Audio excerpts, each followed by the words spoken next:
अस्सलामुअलैकुम दोस्तों, welcome back to our channel find Urdu. Unfortunately, unfortunately का मतलब है बदकिस्मती से या अफसोस के साथ। अनफॉर्चुनेटली का मतलब होता है किसी सिचुएशन को अफसोस के साथ बयान करना। ये अक्सर निगेटिव या डिसअपॉइंटिंग न्यूज़ देने के लिए यूज़ होता है। इसका ताल्लुक किसी अनएक्सपेक्टेड और अनडिज़ायरेबल आउटकम से होता है।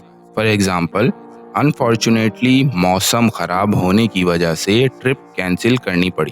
Unfortunately he couldn't attend the wedding due to illness. बदकिस्मती से वो बीमारी की वजह से शादी में शामिल नहीं हो सका।